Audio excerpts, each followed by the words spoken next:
Boa tarde, pessoal. Só para eu ter uma ideia aqui de onde é que eu estou, né? Alguém aqui não é da área de exatas? De que área? Química. Para um médico, química é com a engenharia, né? Você é de quê? Psicologia, pronto, aí já realmente está um pouco mais longe. E aqui, quem daqui nasceu de 1990 para cá? Levanta-se mais para eu ver aí. Acho que mais ou menos metade, né? Pelo menos. Então, como o professor adiantou, a gente estava precisando de um tema, né? E a gente, numa conversa, surgiu um tema interessante. Eu sou médico radiologista e durante 11 anos também eu atuei como médico legista, né? E não sou professor, né? Então, quando eu fui chamado aqui para fazer uma apresentação, é uma apresentação que eu espero que seja nesse nível mesmo, mais como uma palestra, como uma conversa do que como uma palestra. Então, podem interromper à vontade, né? Discutir, dizer que é mentira, e aí a gente vai conversando, né? Então, assim, o tema, né, quando a gente abordou esse tema na segunda-feira, né, e aí o professor pediu para eu apresentar alguma coisa, pensei nesse tema, e o título, né, assim, como é que eu chamaria uma aula sobre isso, né? Então, de uma forma mais didática, né, eu coloquei assim como o título da aula, euforia, né, o professor complementou, precisamos nos preocupar, eu achei interessante essa complementação também, né? Então, assim, se alguém... Aqui tem uma pessoa da psicologia, né? Então, se eu falar alguma bobagem da parte de psicologia, por favor, me corrija. Mas para vocês, principalmente de exatas, assim, quando fala a palavra euforia, o que é que vem à mente, assim? Como? Prazer rápido. Um prazer rápido, né? Uma inquietação, né? Assim, mas seria uma coisa positiva ou negativa, né? Negativa, né? Alguém acha assim positivo, né? Porque às vezes a pessoa está eufórica, né? Mas assim, para pegar uma definição, vamos dizer assim, oficial, né? Eu recorri ao velho amigo aqui, o dicionário, né? E aí vamos para o Ruais, né? E o que é que no Ruais consta, né? De definição de euforia, né? Então seria aqui uma psicopatia, né? Um estado caracterizado por alegria, despreocupação, otimismo e bem-estar físico. Aparentemente é uma coisa boa, né? Só que não corresponde nem às condições de vida, nem ao estado físico objetivo, né? Então é uma sensação de alegria exacerbada, exagerada, e que não diz respeito à condição real, vamos dizer assim, apesar de, já que vocês falaram sobre filosofia, a realidade é um conceito que é meio variável, né? Dependendo de como a gente aborda, mas assim, não diz respeito à condição mais persistente daquele indivíduo, né? E é uma condição que está muito relacionada a patologias, né? Como intoxicação por algumas drogas, como álcool, né? E é uma dos pilares, né, que algumas pessoas defendem, que vão servir de suporte para os processos de vício, né? Então isso seria a euforia. Então algo que a gente vai pensar como patológico, né? Sendo uma entre aspas, uma distorção de algo que aparentemente seria bom, benéfico, né? Essa sensação de bem-estar, mas dentro de uma realidade diferente daquela que é mais persistente no indivíduo, né? Então, alguém já assistiu esse filme aqui? Não. Pronto, é interessante, né? É um filme, isso aqui é da Netflix, é um filme espanhol, né? É um filme meio assim, nível sessão da tarde, mas diverte bem, né? E eu achei ele interessante porque, apesar de eu não ser psiquiatra nem psicólogo, né? Eu achei que mesmo dentro de uma visão estereotipada, é um filme que aborda bem o tema do TOC, né? Que é o transtorno obsessivo compulsivo, né? O ODC, né? O OCD em inglês, né? Obsessive Compulsive Disease. Então eu recomendo, né? Nesse filme existe uma abordagem de vários tipos, né? De transtorno obsessivo compulsivo, que é uma das coisas que a gente vai mais abordar aqui nessa apresentação. E o transtorno obsessivo compulsivo, né, como eu vou mostrar, ele tem uma base muito ligada assim, a esse sentimento de euforia, né? Então há uma busca, né, desse sentimento de uma felicidade, de um bem-estar, né? Que é dentro de um ciclo, né, que existe aí nessa série de transtornos, né? Porque originalmente, não sei se vocês têm afinidade com o tema, né, mas quando a gente fala em transtorno obsessivo compulsivo, vem logo aquela imagem, né? Eu vinha logo, para mim, antes de eu fazer qualquer coisa na área de saúde, a imagem daquele cara que não pisa na linha, né? O Jack Nicholson lá andando na calçada sem pisar nos vincos, né? Ou o cara que para dormir tem que bater 33 vezes na parede, né? E às vezes ele fica na dúvida se realmente bateu os 33, ele fica 3 horas seguidas batendo 33 vezes até ele ter certeza que bateu as 33 vezes lá na parede, né? Então é um transtorno, é uma doença, né? E que tem por base, vamos colocar como base, o sentimento de euforia, a busca desse sentimento, né? Então, outra coisa, vamos interrompendo, porque assim, se ninguém me interromper, ao invés de meia hora, ele vai falar 5 minutos. Viu? Então, se quiserem perguntar, vão perguntando, né? Vão dando alguma contribuição. Se alguém tiver transtorno obsessivo compulsivo e quiser dar algum relato, se expor ou se identificar com alguma coisa aqui, sinta-se à vontade também, né? Espero que as pessoas não julguem, né? Mas o transtorno obsessivo compulsivo, ele tem um ciclo, né? Então, o ciclo do transtorno obsessivo compulsivo, ele vai se iniciar com as obsessões, né? São a obsessão, aquele tema, um pensamento que é recorrente, aquele pensamento ruminante, né, que é dando a ideia aquela do ruminador, né, que bota para dentro aquele sentimento, depois ele volta, depois você empurra de novo para ele volta, e aquilo ali vai tomando um volume, né, dentro do indivíduo, né, até que vai gerar o processo de doença, né, do adoecimento. Porque já diz o ditado, de perto ninguém é normal, né? Ou de médico e louco todo mundo tem um pouco, né? Existem nuances, né, de cada indivíduo. Todo mundo aqui já, em algum momento da vida, já foi lá conferir se fechou a porta do carro ou se desligou a boca do fogão lá, assim, mais vezes do que achava razoável em algum momento, né? Qual é em que momento esse processo vai virar uma doença? Quando leva a um sofrimento, né? Então, se não leva a um sofrimento, você entra ali com uma peculiaridade da pessoa, né, do comportamento dele. Mas a partir do momento que esse pensamento, essa obsessão, ela vai se repetindo e vai se avolumando até tomar uma proporção que gere um transtorno, então você está diante de uma doença, né? Então, dentro do ciclo do toque, esses pensamentos obsessivos, eles vão levar a um processo de ansiedade, de estresse, de medo, de preocupação, que em algum momento vão gerar um sofrimento tão grande que mesmo que involuntariamente vai levar a uma ação que vai tentar resolver esse sofrimento, essa ansiedade, esse transtorno de estresse, medo ou preocupação. E essa ação vai ser uma ação compulsiva, né? Então a gente vai ter essa compulsão. Então imagine aquela situação em que aquela ideia se avoluma tão grande, a uma dimensão tão grande, que leva a uma atitude que, em condições normais, né, racionais e lógicas, o indivíduo não tomaria, né? Então, isso é a atitude de compulsão, que vai buscar aliviar essa necessidade que foi gerada por esses pensamentos, a depender do transtorno dentro do espectro, né? Porque hoje a gente fala de doenças do espectro obsessivo-compulsivo, essa compulsão vai ser diferente, né? E quando essa compulsão ela ocorre, então vai dar aquela sensação de alívio, né? Então vem esse alívio, mas esse alívio é um alívio temporário, porque o transtorno obsessivo compulsivo ele vai se caracterizar por um ciclo, né?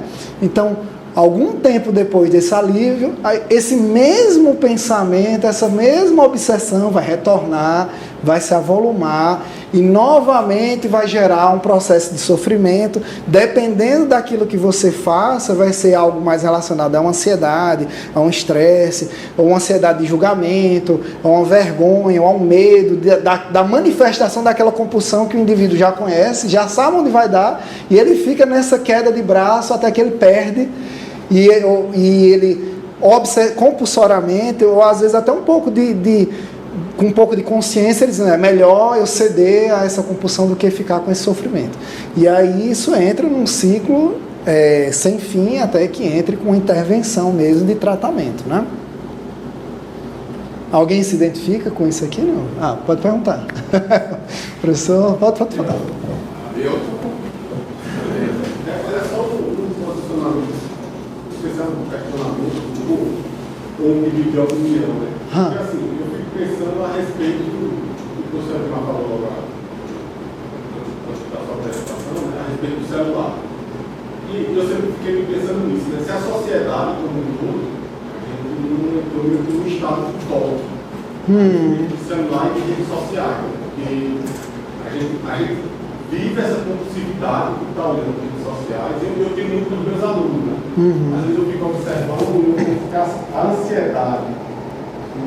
No centro da CBCA, a gente tem um número grande de alunos com remédio para ansiedade. E às vezes eu faço a ligação com o celular, com redes sociais, né?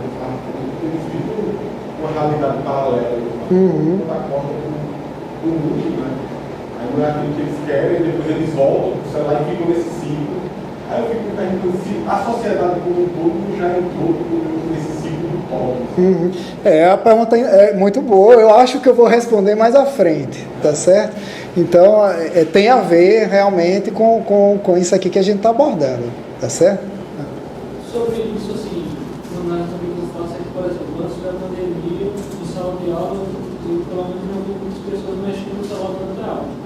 Mas depois da pandemia, quando as aulas presenciais voltaram, isso se tornou muito comum. Você sempre vê durante as aulas, o pessoal mexendo em rede social, antes, não se via, pelo menos não tem coisa. E agora há trabalhos, uma série de estudos que foram desenvolvidos relacionados a esse período da Covid, né? E por vários motivos, em especial essas aulas remotas e ao isolamento, né? Houve um aumento realmente vamos dizer assim, do contato das pessoas com a rede social, e isso levou realmente ao aumento do uso, né? Que eu também vou falar um pouquinho sobre isso mais à frente, tá certo? Mas realmente essa sua impressão, ela é observada nos trabalhos que fazem esses levantamentos aí, relacionados à prevalência do uso de celular, de smartphone, dependência de redes sociais, dessas tecnologias. Estava pensando aqui, você fez a pergunta, eu ajudei a aluna, a pessoa ajudou a aluna, também do aluno, né? Que não é do aluno, porque ele não está se reconhecendo, não tem. É possível. Só uma pergunta, eu estou lançando aqui para a plateia. E veja que aqui nós temos uma amostragem viciada, né? Porque aqui essa sala representa uma parcela muito específica da sociedade, né? Pessoas de nível universitário, nível superior, em graduação ou já graduados, mas da área predominantemente de tecnologia, né? Então, é possível que alguns não se reconheçam, outros não, por opção que não queiram, né, se expor. Todas essas questões, seja depressão, ansiedade, por mais, cada vez a gente fala mais em sociedade, né? Os colegas mencionaram, os estudantes, que tomam cada vez mais remédio, tem uma comunidade, isso é um palavreado que está o tempo inteiro. Então, no dia a dia, se eu ligo um jornal, ou ler um jornal que fala disso, e ao mesmo tempo, quem é que tem a coragem de se assumir, porque é uma questão de coragem, porque é mal visto, e você ao mesmo tempo de uma outra, vai gerando outras ansiedades, porque você também sabe que se você sofre com alguma dessas coisas, você vai se mal ver, né? Vai ser mal visto por você mesmo, pela sociedade, e isso tudo gera mais. Então é o seguinte, o fato de, nessa pergunta, né, eu acho, um pouco até da experiência científica, obviamente eu tenho vários dessas. Ser cientista é ter tudo isso aí misturado. Fazer ciência sem como. Eu não consigo nem entender isso. Mas na minha cabeça. Então é o seguinte, agora, se eu falar que eu tenho um toque, a pressão social, imagino que eu vou olhar de mim mesmo, por mais que a gente fale. Então tem uma questão aí também curiosa, né? Que ao mesmo tempo as pessoas pedem para falar, e ao mesmo tempo você sabe que se falar é ruim para você, né? Agora só lembrando também, deixando bem claro, né? Como eu falei anteriormente, a doença, né? A doença em si, a gente considera quando há um sofrimento, né? Então, assim, alguém que tem um foco, um hiperfoco, né, em determinado assunto ou determinado tema, e vai dormir e acorda com aquilo e fica pensando, né? Não necessariamente é uma doença se não leva a um sofrimento, né? Às vezes, inclusive, até esperado, né? que o aluno, por exemplo, ou aquela pessoa que está estudando determinado tempo, ele tem esse perfil, né? De ficar pensando, vai dormir pensando no problema e tentando achar a solução, né? Mas, assim, para ser doença tem que ter o sofrimento. Sim, mas aí eu estou falando, a pessoa que tem toque, não nesse caso, a pessoa que tem mesmo. Como ela se reconhece, a dificuldade é difícil. E realmente existe o estigma, né? Os problemas psiquiátricos, eles são muito estigmatizantes, né? Então, tanto que, por exemplo, existe uma resistência à procura de psicólogos e existe uma resistência ainda maior à procura de psiquiatra, né? Porque já associa logo com a imagem do louco, né? Aquela pessoa problemática, né? Aquele cara toma medicamento para tal coisa e tal coisa, né? Então, existe esse medo de ser estigmatizado, e a sociedade, ultimamente, a gente está vivendo a era... Eu sou da geração Y, né? Então eu já não sou mais da Z, mas eu já sou meio gringe, né? Até o termo gringe já é gringe agora, né? Já passou, hoje em dia as coisas andam tão rápidas que já caiu em desuso. Mas existe um medo realmente de ser estigmatizado com essa pecha de paciente psiquiátrico, né? Eu tive a oportunidade também eu sou médico aqui no Brasil, recentemente eu tive a oportunidade de revalidar meu diploma no exterior, então entrei em contato com pessoas que fazem exercício em Portugal, e aí lá eu pensava, eu tinha uma ideia assim, bem, se alguém me perguntasse, eu pensaria que lá também era mais aceito essa ideia do paciente psiquiátrico, né? Aparentemente não, lá também existe, as pessoas que têm problema psiquiátrico procuram um médico da família, o clínico geral, não são muito de ir em busca do psiquiatra para evitar essa, vamos dizer assim, mácula, né? E como eu ia dizer, hoje a gente está vivendo a era do cancelamento, né? Que é uma coisa assim, a gente está cancelando tudo, cancela todo mundo, né? Até grandes artistas, né? Porque se você for olhar também de perto, você vai achar misoginia, né, preconceito, discriminação em várias obras clássicas, né? Várias pessoas em algum momento vão ter aí uma opinião que é condenado em algum momento do tempo, né? E hoje a gente está vivendo essa questão também de as pessoas procurando algo para julgar, né? O tribunal da internet, né? Julga demais, né? Então a gente se vê muito hoje ter a liberdade de julgar os outros, né? Todo mundo está julgando o outro, julgando comportamento, julgando criação. Então isso só faz aumentar esse medo de se expor, né? Falando nisso, vou passar uma palavra. Vamos fazer um tratamento com o pessoal. Então vamos dar um docinho aí, né? Para aumentar o nível do camarada aqui, que já eu vou falar dele. Pode falar. Essa questão que o professor está falando, que a galera se segurando, eu descontar aí, ansiedade, medo, preocupação, vergonha também. Então, o assunto que eu ia falar antes, eu estava pensando nessa parte lá em Minas, por exemplo, lá no prédio que eu moro, a fechadura, a porta principal, frequentemente o pessoal deixa estourada. Aí sempre que eu faço, eu já meto no automático e eu confio se está fechado. Aí, alguns segundos depois, eu pensamento, eu já estudei um cara, será que eu realmente fechei? Eu tenho certeza se eu fechei. Pois é. Aí outras vezes eu volto, às vezes eu tenho vergonha, eu tenho preguiça de voltar e deixo lá. Deixa dar confiança mesmo. Mas isso aí é uma parte do processo, né? Agora, se isso gera o sofrimento, você está dormindo e você se levanta no meio da noite para ir verificar se a porta está fechada, né? Aí realmente pode chegar no nível patológico, né? E o contraponto que o Alex tem falado é que sim, ainda tem muito isso da gente não querer falar que está com psicólogo, mas uma coisa que eu vejo talvez seja coisa de bolha, principalmente com os amigos, mas hoje em dia é mais normal que você veja que o pessoal está indo procurar ajuda do psiquiatra.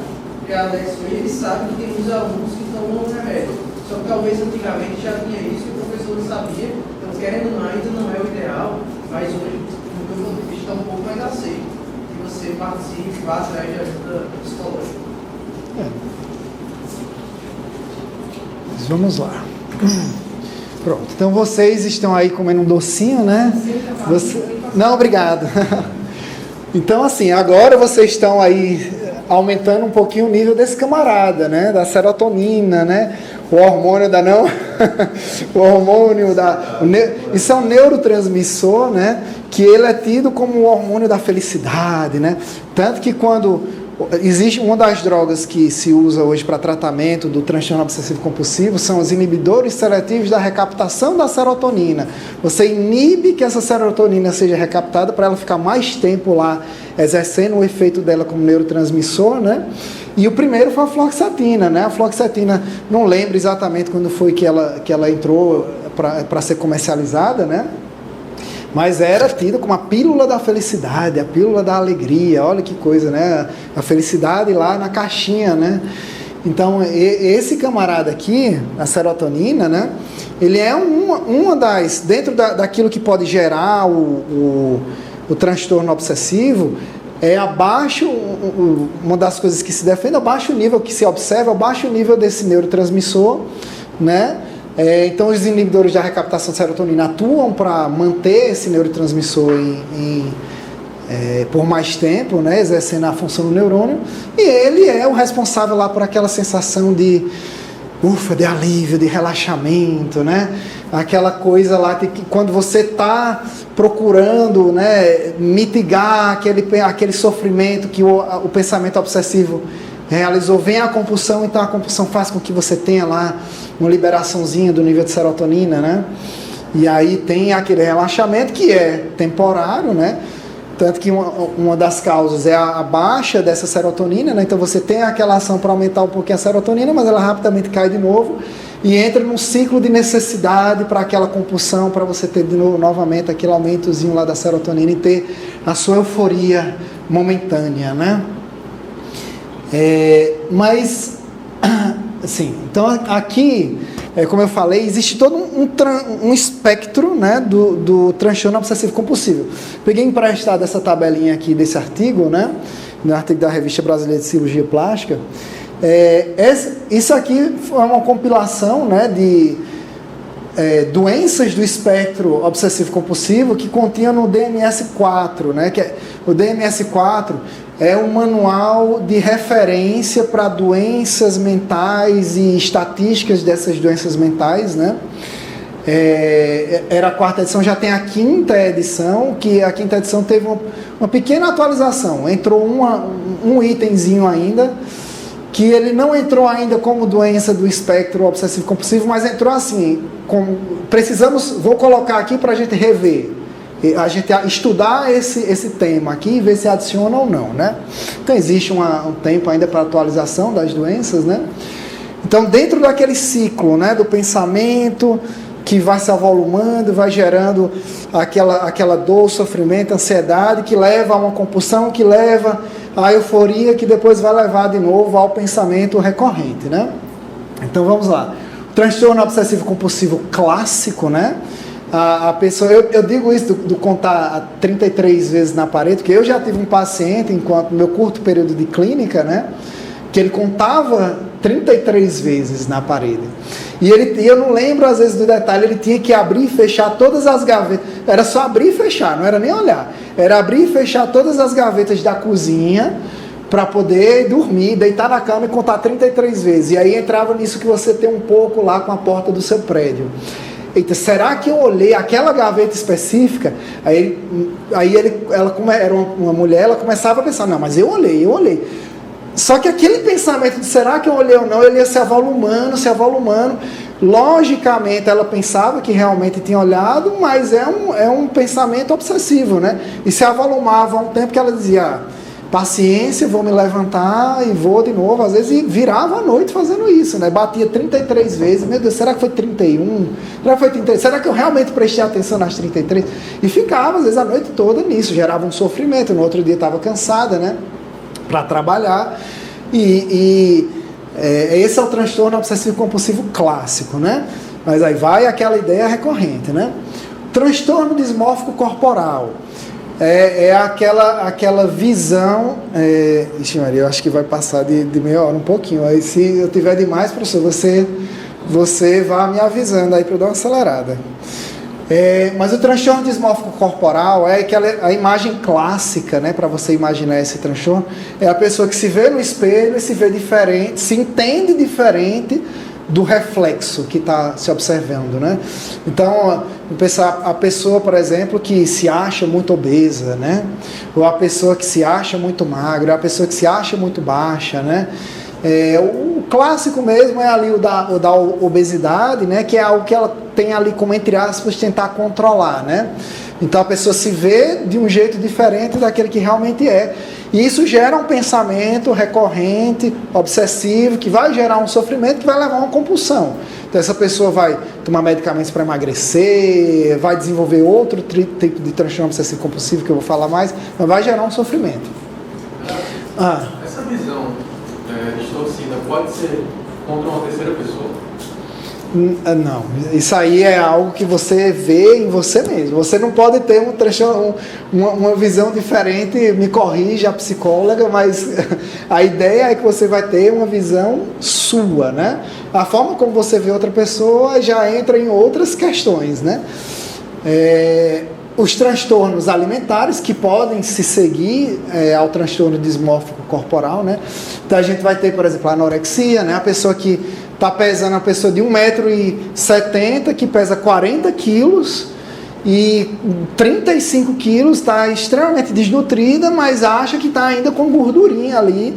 Então ela não come nada, para de comer mesmo e entra num adoecimento corporal, numa desnutrição grave. Né? Já tive a oportunidade de ver algumas, nunca vi, graças a Deus, um óbito, mas já vi pessoas assim, chegarem a um estado grave por inanição, né? Não comer voluntariamente por causa dessa ideia recorrente de estar gorda, né? A bulimia, né? A bulimia é um pouquinho diferente da anorexia. A pessoa, ela tem geralmente esse transtorno dismórfico, ela vê que acha que está um pouco mais com o corpo fora dos padrões do que ela imagina que deveria ter, mas ela quer se alimentar, ela quer comer. Então ela vai e come, né? Come às vezes compulsoriamente. Ela vem aquele pensamento de que ela tá precisando perder peso, mas ela tem que comer, ela tá com vontade de comer aquela pizza e ela vai e vence aquela compulsão, vence ela come uma pizza inteira. Só que leva ao sofrimento, né? E ela vai e induz o vômito, né? Então, come e vomita. Então, ela tem aquela coisa do comer, de se alimentar, mas leva a uma culpa, a um sofrimento, a uma ansiedade, ela vai lá e induz o vômito para não engordar, né? Isso aí é a imagem clássica da bulimia. A vigorexia, geralmente você não vai ter muito na área de exatas, né? Em medicina até que a gente vê um ou outro de vigorexia, mas é aquela pessoa que tem um transtorno de querer sempre ficar mais forte, mais musculoso, né? Aquele cara que parece um monstro, né? Mas na cabeça dele ele está com o braço fino, está com a perna fina, e ele fica ali compulsoriamente fazendo atividade física, às vezes usa substâncias para aumentar esse, como anabolizantes, para aumentar a massa muscular, né? Ele já está gigantesco e acho que acho que todo mundo aqui já deve conhecer alguém que tem pelo menos uma nuance dessa, né? Eu tenho até, me sinto culpado uma vez, porque eu acho que eu fiz deixei uma pessoa, eu não era médico, né? Nem estudante de medicina na época, mas tinha um indivíduo uma vez na academia que malhava, ele ficava se vangloriando tanto lá da performance física dele, né? Que um dia eu cheguei para ele, meio assim, eu disse, cara, tu tava doente? Ele, por quê? Não, porque eu tô achando que tu... Isso eu era adolescente, hein, pessoal? Então eu tô achando que tu tá um pouquinho mais fraco essa semana. Aí assim, depois eu fiquei com peso na consciência, porque eu vi a cara de sofrimento dele.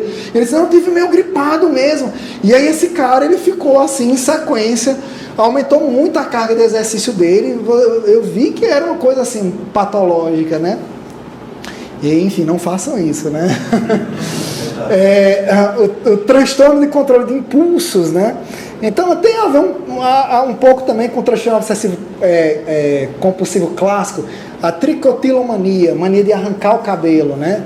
Então veja só, a gente está falando de uma coisa que vai levar a um sofrimento. A pessoa está lá careca e não consegue parar de arrancar o cabelo, e ela se esconde para arrancar o cabelo, porque todo mundo sabe que ela arranca o cabelo porque ela é careca, não é uma alopecia, é de tanto arrancar, né? Tem gente inclusive que arranca e come, né? Chega a fazer um bolo de cabelo no estômago, gerar transtorno digestivo. Mas enfim, tudo nessa cerne do eu não quero arrancar o meu cabelo, do ponto de vista lógico, racional. Eu sei que eu não devo arrancar o meu cabelo, mas essa ideia está crescendo ao ponto de gerar um sofrimento, que é melhor eu ir lá e arrancar logo o meu cabelo e tentar ter essa minha euforia, né?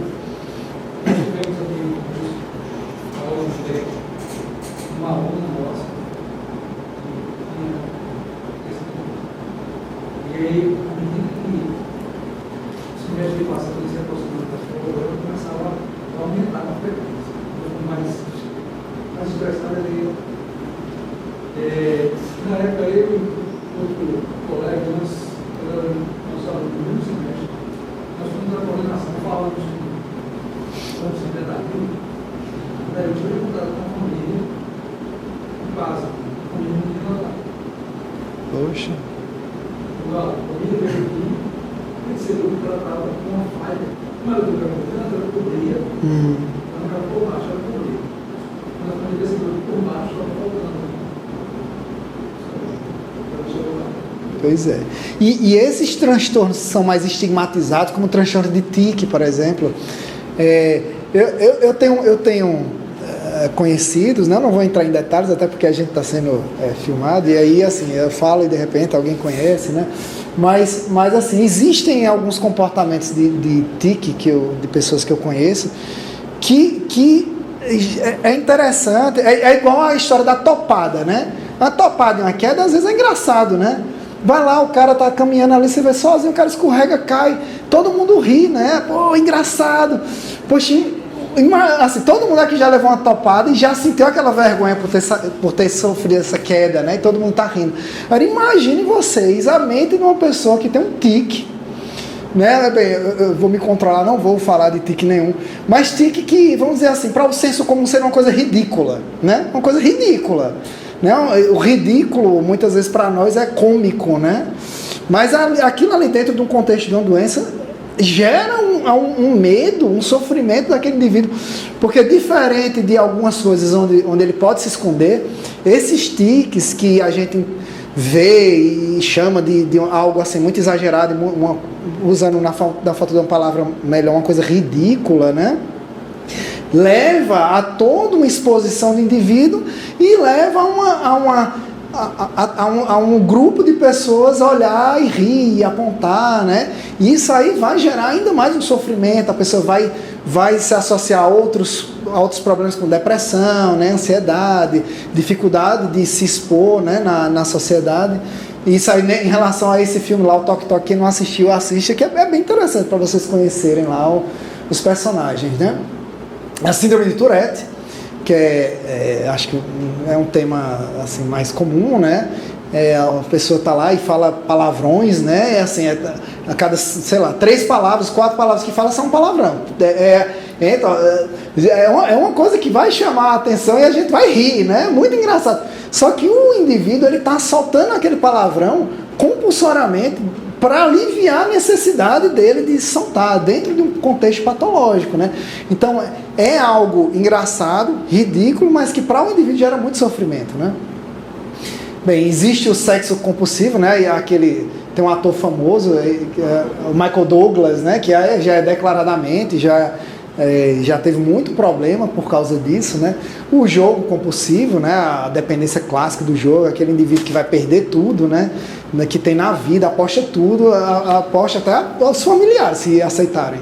Porque ele sempre vai estar lá naquela compulsão, né? Do não, dessa vez eu ganho, não, mas só dessa vez, né? Piromania, que é algo mais raro, mas eu já vi também a necessidade de tocar fogo nas coisas. Então, e pense, dentro daquele ciclo, o indivíduo está aqui assistindo a aula, ele está vendo essa mesa, ele está com a vontade de tocar fogo nessa mesa. Isso vai chegar um momento que vai ser tão irresistível que ele vai esperar todo mundo sair, ele sabe que vai ser preso, vai ser expulso, mas ele não, é melhor ele tocar fogo e dar aquele alívio e ter aquela euforia momentânea do que ele segurar aquela vontade, né? Compulsão para compras, né? E a compulsão à internet, né? Que já entrou aí no DMS-4. O DMS-5 pulou aqui, foi um problema de formatação. Mas aí, por que o euforia é escrito desse jeito, né? Eu imaginava que já teria aqui também as pessoas mais da geração Z, né? De 1990 para cá, né? Essa forma aí de se escrever, né? Trocando número por letra, né? É algo assim bem recente, né? Que até para senha mesmo, né? Muda aí, bota número misturado com letra, mas é mais para fazer uma alusão a essa questão da euforia relacionada à tecnologia. E aí a gente vai entrar no tema que você levantou, né? Essa euforia relacionada à tecnologia, ao uso do smartphone, às redes sociais, né?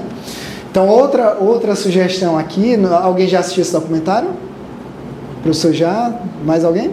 Não? Estou ruim de documentário, viu?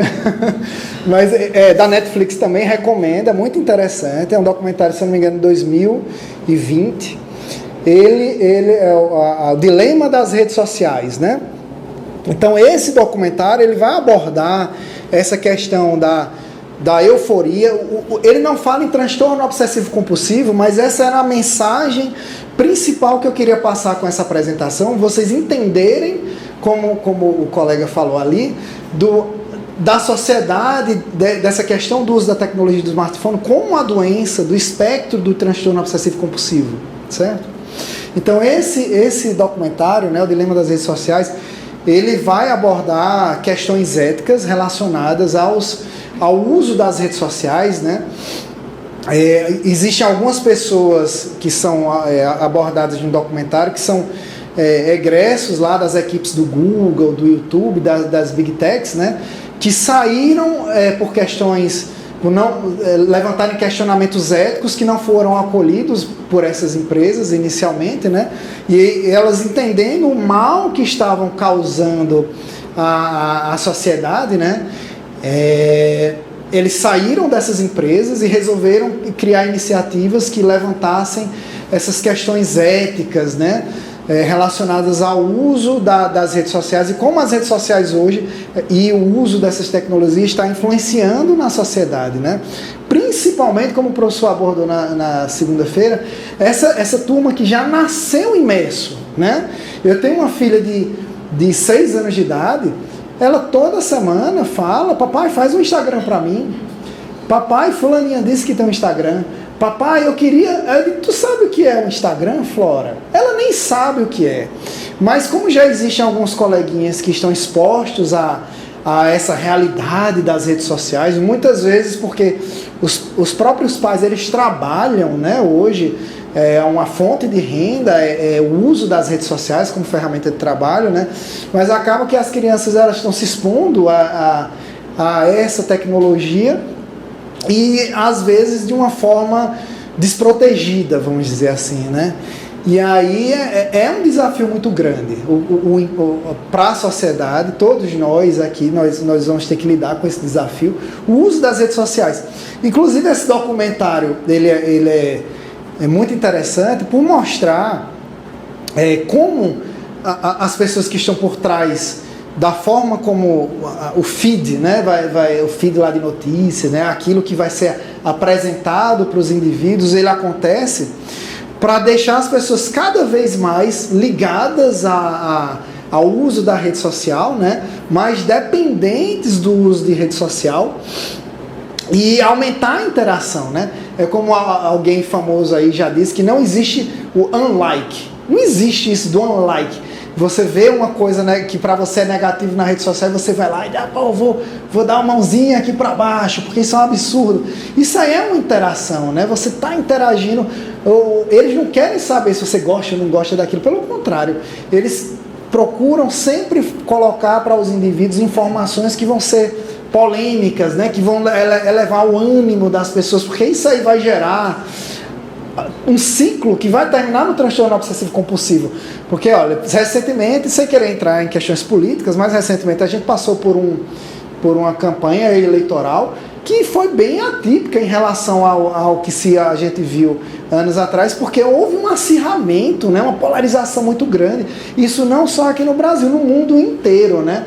Os extremos, eles estão tendo mais repercussão, em parte, e isso aqui é algo que se coloca nesse documentário, por causa da ação das redes sociais, porque isso interessa as redes sociais, você partir de ideias extremas, que isso gera engajamento, então se gera as pessoas entrarem ali e ficarem brigando. Imagina o quanto não aumentou durante o período da Covid, né? Com um período também de ociosidade que a gente teve, coincidiu com questões políticas, todo mundo em casa alinhando, né? Um brigava, se eu não sei o que lá, isso eu não sei o que, se eu não sei o que, só podia ser de tal cor, só podia ser de tal ideia, né? Isso aí, e as fake news também, né? Existem o levantamento dessa informação que as fake news aumentam o engajamento. É mais fácil as pessoas acreditarem em notícias falsas do que em notícias verdadeiras. A notícia verdadeira é sem graça, né? Você chega lá, bota uma coisa assim, pô, que coisa sem graça, né? A realidade é muito sem graça. Você vai lá e cria uma notícia fantástica, falsa, pô, isso aqui merece compartilhar, né? Então aumenta o engajamento. E isso aí é algo que a gente vai ter que lidar enquanto sociedade. Assistindo esse documentário, eu fiz o experimento comigo e tem um argumento para discutir com algumas pessoas sobre a quantidade de tempo que elas ficam na rede social. Nesse documentário, o cara mostra como você olha quantas horas você fica, por dia você fica conectado ao Instagram. Depois olha, você vai se surpreender. Você não sabia, você ficava tanto tempo no seu dia. São tantas horas por dia. Horas. Não são minutos. Horas. Ou seja, são tantas horas que você parou de fazer, parou de pensar em outra coisa. Depois você assiste, você olha, passa para os seus parentes, você vê, que surpresa para mim. Seguindo. Só que, assim, será que realmente a gente precisa, o subtítulo da apresentação é devemos nos preocupar, mas realmente será que a gente precisa se preocupar com isso? Tão legal o uso de rede social, né? A interação social, os grupos que antigamente ficavam isolados. Eu fico me imaginando, eu sou da época do MSX. Eu não sei se alguém sabe o que é MSX aqui, né? O primeiro contato que eu tive foi com o MSX. Eu com 12 anos de idade, um primo meu, aquele primo rico que a gente tem, né? Tinha lá um MSX, eu achava aquilo. Não existia disco rígido, né? Era só o chipzinho lá com o DOS, eu não lembro nem como é que chamava o sistema operacional dele lá. Mas você tem o disquete, ainda aquele disquetão, né? O 5,5, né? Então assim, eu fico me perguntando hoje, na minha época de adolescência, né, eu nerdzinho, inclinado para as exatas, né, apesar de eu não ter ido para exata, mas foi um tema que sempre eu gostei, sempre foi muito ligado a isso, a física, a química, matemática. Eu passei por um período de isolamento. Como é que isso se refletiria hoje, né, na minha vida? Porque hoje você tem temas específicos, você encontra gente no mundo todo, está todo mundo conectado, então é uma coisa tão boa. Então será que é algo necessariamente ruim esse aumento do uso das redes sociais, né? Então vamos procurar um impacto sobre isso, né? Primeiro, uma coisa que me surpreendeu. Né? Eu disse, vamos ver, na verdade, quanto é que realmente a gente usa, né? Será que a gente realmente, esse vício, né? Esse transtorno obsessivo compulsivo, que vamos falar como um vício, né? Faz parte do espectro obsessivo compulsivo. Será que ele é realmente tão prevalente, né? Então, essa revisão sistemática aqui com a meta-análise, ela é de 2022, bem atual, né? Pegou mais de 500 trabalhos, né? E fizeram uma análise para fazer uma estimativa de prevalência global, né, desses transtornos. Então, veja só, a prevalência global o addiction é o vício mesmo. Então, a gente está falando da doença. O cara a doença, o vício em uso de smartphone.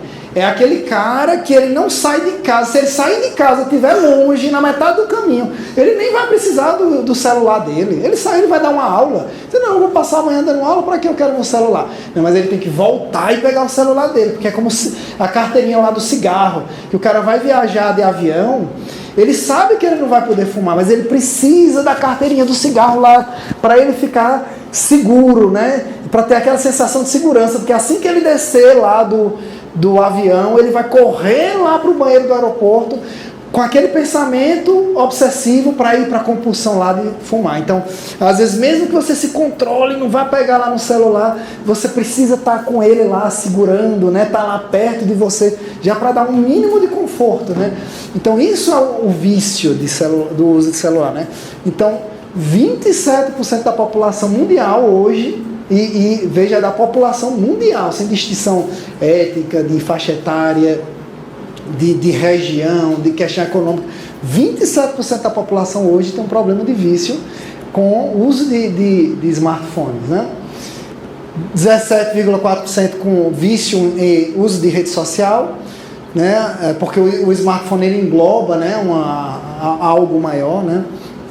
14% com o uso da internet, 8% com cybersexo e 6% com uso de games, né? Só que dependendo da população que você vai abordar, obviamente vai ter uma variação aqui, né? Mas assim, são números muito altos, né? Mas realmente isso leva a um problema, isso é um problema da sociedade, a gente precisa se preocupar com isso. Então vamos lá. Puxei aqui para a minha área, né? Eu, enquanto médico, né? Já fui estudante de medicina, né? Ainda não existia essas redes sociais da forma como eu sou do tempo do Orkut, né? Então era Orkut, a gente ainda não tinha smartphone, né? Desse jeito que se tem hoje. Então, qual é o problema, o impacto? Me diga qual o impacto que isso pode ter, por exemplo, num aluno de graduação. Quem é de graduação aqui? Ó, tá vendo? Pois veja só, esse trabalho aqui da Índia, né, estudou a performance de alunos não graduados do curso de medicina, né?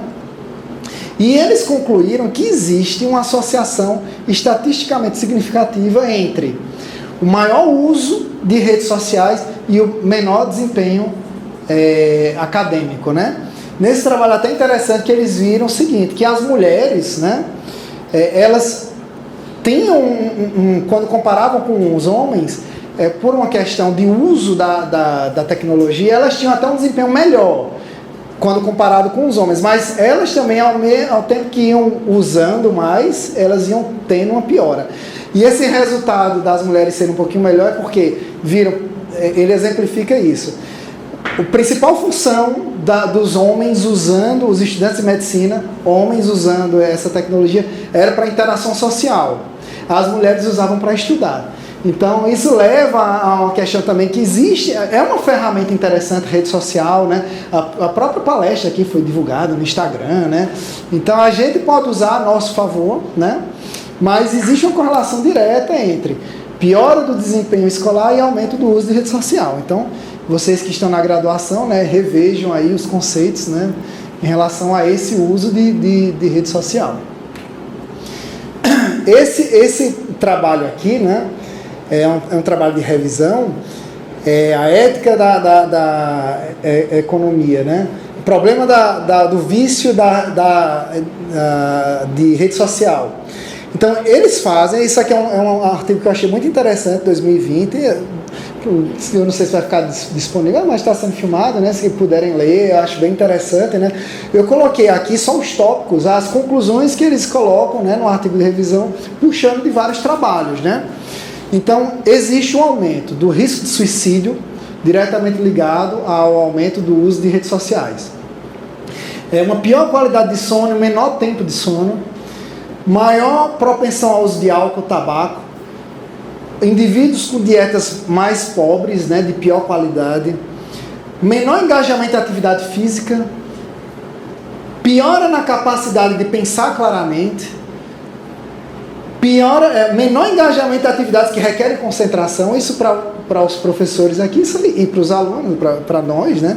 Isso é algo assim que tem um impacto muito negativo em relação aos estudos e ao que a gente desenvolve, né? O professor mesmo estava dizendo, poxa, eu tenho a impressão de que cada vez mais as pessoas estão tendo assim estudos mais superficiais, interesses mais superficiais, que a partir do momento que você precisa requerer, você precisa ter um aprofundamento e uma maior concentração em determinado tema. Se você usa mais rede social, você tem uma propensão a ir mais nesse caminho de se concentrar e se aprofundar naquele tema, né?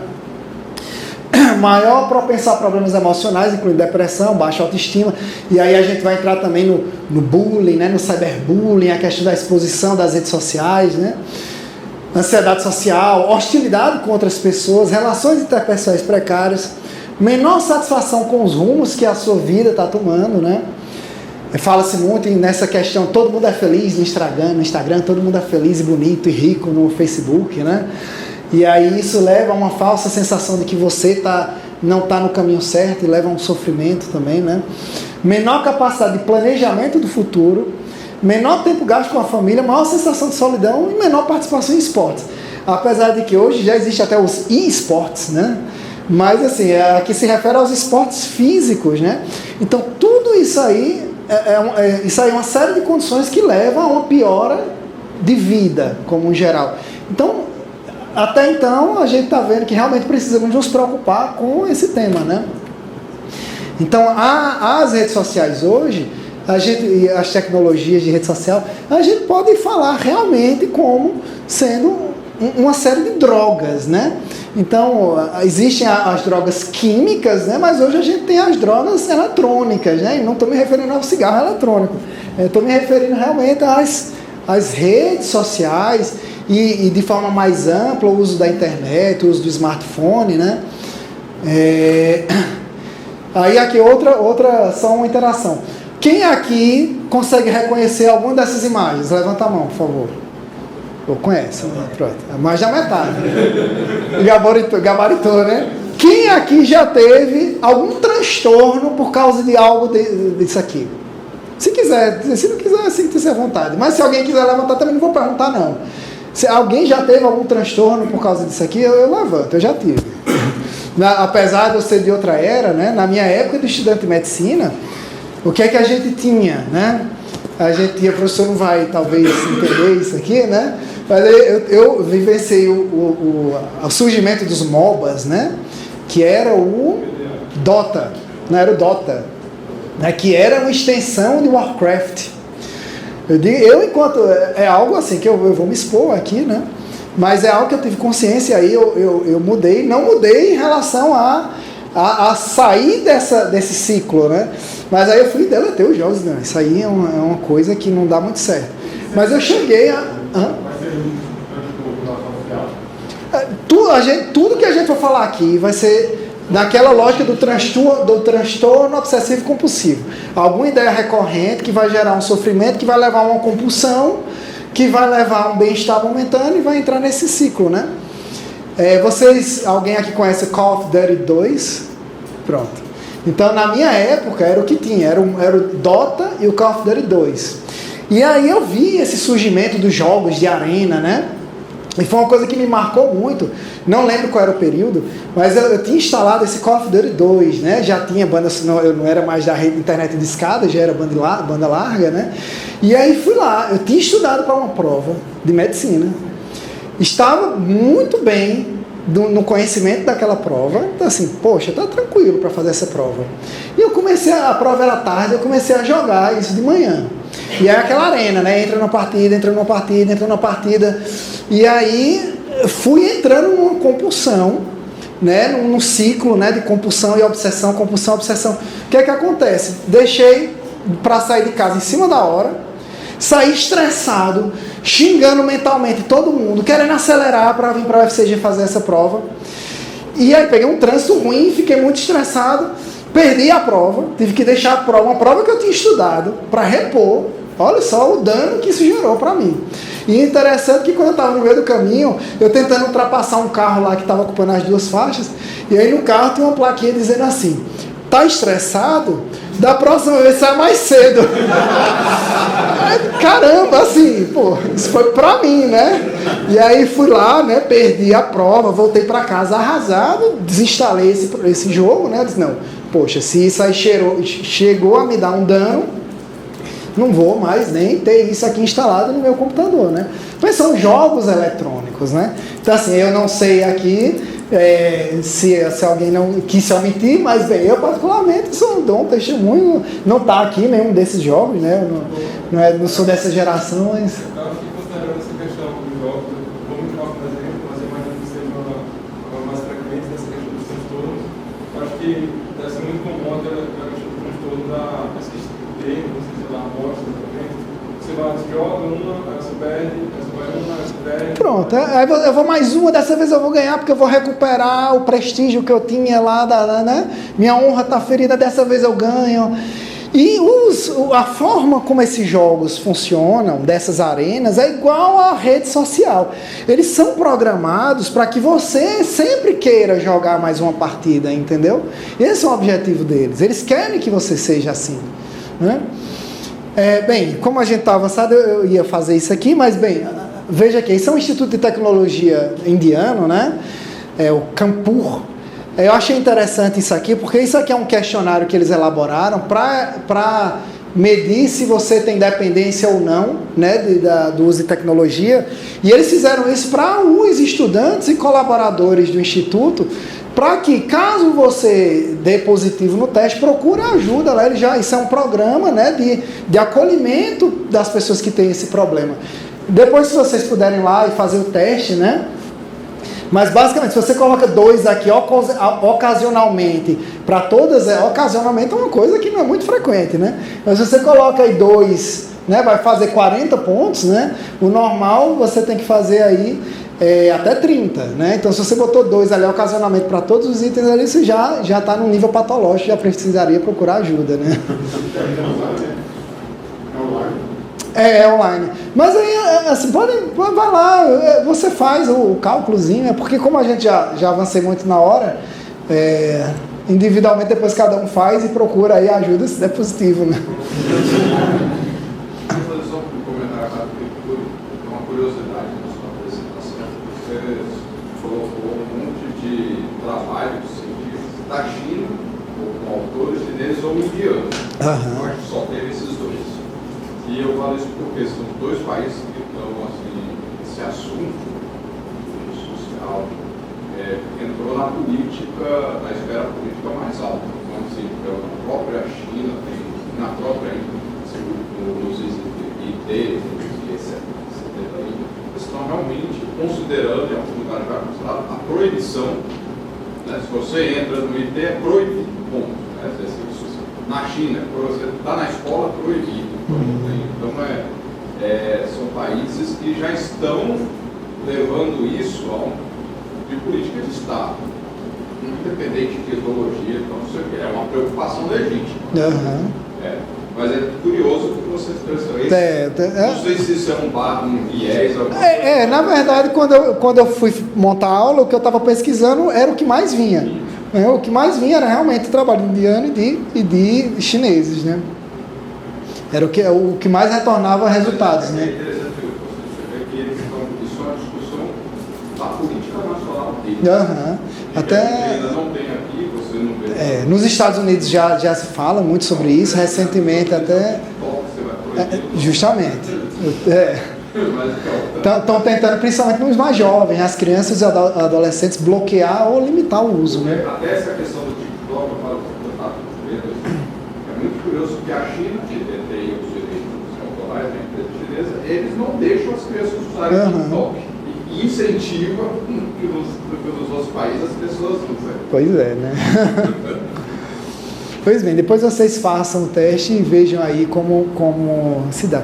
Então, assim, falando do transtorno obsessivo compulsivo, do vício, né? Vocês sabem quem é isso aí? Não. É o Ney da Rocinha, né? É um dos traficantes dos últimos tempos mais famosos, né? Foi condenado a quase 100 anos de prisão, né? Então, a gente tem essa imagem do traficante, né? Do cara que vai vender a droga, né? Que vai querer viciar o cara, que vai querer viciar a criança, que vai querer, assim, às vezes até tem aquela história lá de dar a droga de graça, né? Pô, toma aí de graça, vai lá, até bom, uma cortesia, que ele sabe que aquilo ali vai gerar um ciclo do toque no indivíduo e ele vai ter a compulsão de depois vender tudo e comprar a droga até onde não conseguir mais, né? Mas hoje essa é a cara dos nossos traficantes, né? Então veja, são pessoas, os programadores, né, estão lá, né, pessoas, olha só que coisa interessante, venci na vida, né? Minha mãe, olha mãe, estou aqui no Google, né? Que felicidade, a mãe chega lá, meu filho se formou em computação na UFCG, está trabalhando no Google, olha só que coisa legal, né? E aí, essas pessoas muitas vezes é que estão hoje lá sendo os grandes traficantes, né, que estão trabalhando lá para gerar todo um processo de vício, né, no uso dessas tecnologias, né? E aí por isso que eu falo de novo no documentário lá, é bem interessante, né, porque algumas pessoas viram as questões éticas envolvendo isso aí e já estão assim criando iniciativas para tentar mitigar, né, as pessoas nesse sentido. E aí entra naquilo, né? Eu tentei achar o pai da frase, né, que diz assim, se o produto é de graça, na verdade o produto é você, né? Existem vários pais, várias frases diferentes. Eu achei essa tirinha aqui que eu achei interessante, né? Os dois porquinhos conversando lá e ele diz, poxa, ó, não é magnífico, né? A gente não está pagando nada por isso, né? E eu até que legal, e até a comida é de graça, né? Na verdade, o grande produto são eles, né?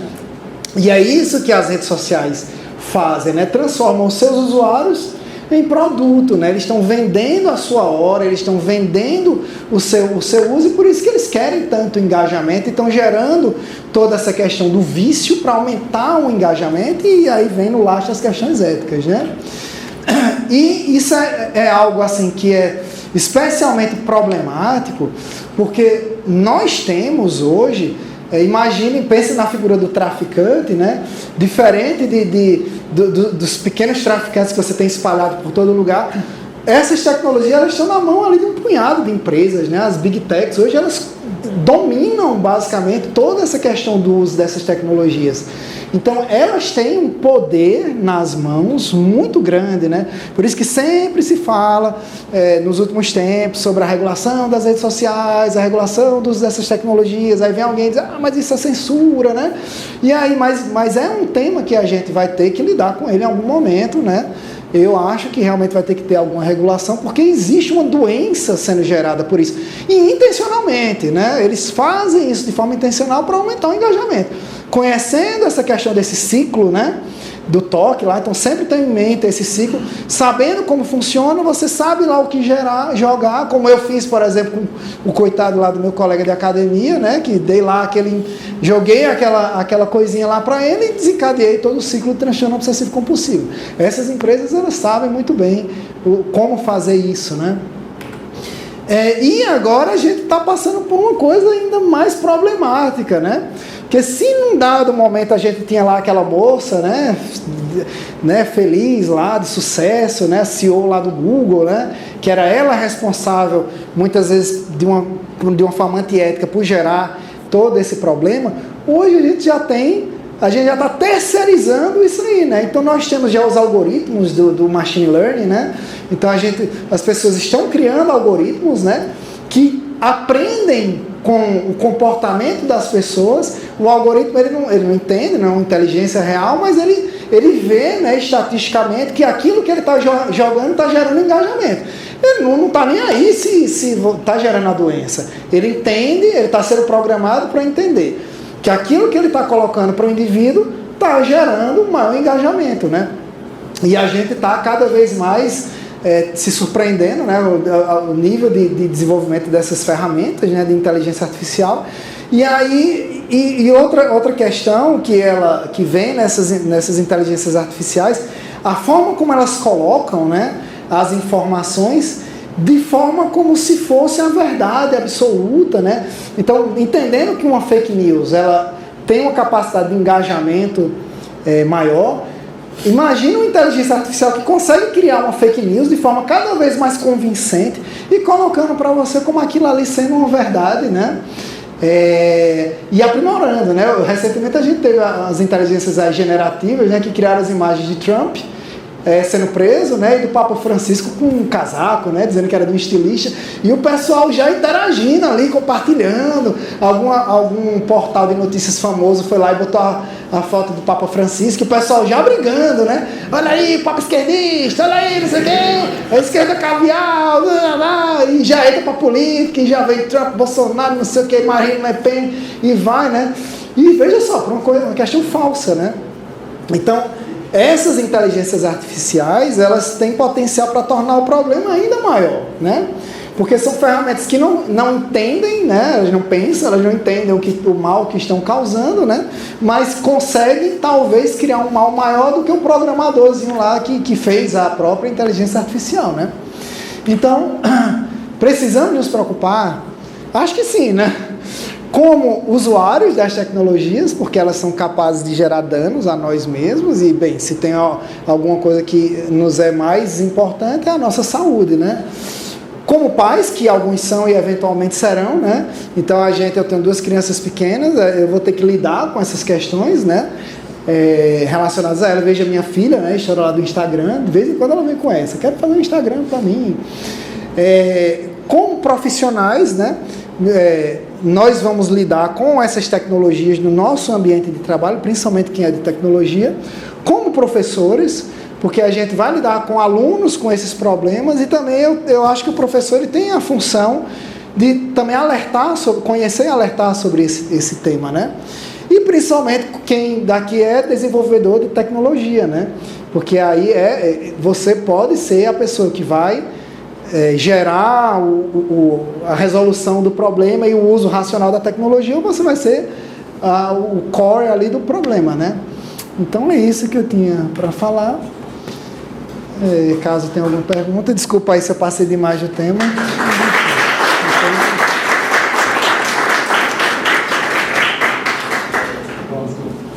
Bom, muito obrigado. O tempo é sempre relativo quando a conversa é boa, né?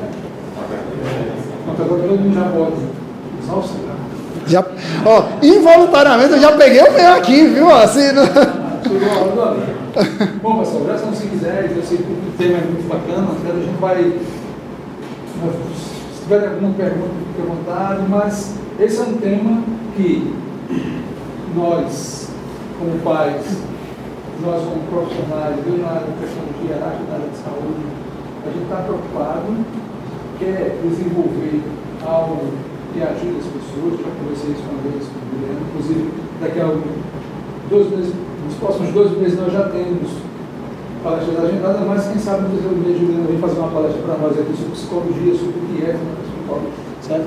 Trata essas questões, já está feito o convite. Né? Mas, olha só, a nossa tarefa é fazer ciência. Fazer ciência significa duvidar.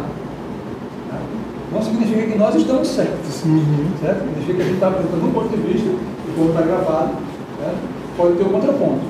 Então, se tiver um contraponto, inclusive quem assistir já está convidado para vir fazer o contraponto. Tá bem? Eu vou encerrar a sessão por aqui. Né? Araque, muito obrigado. Vamos só agradecer mais uma vez. Depois, se precisar de novo de algum outro tema, a gente conversa.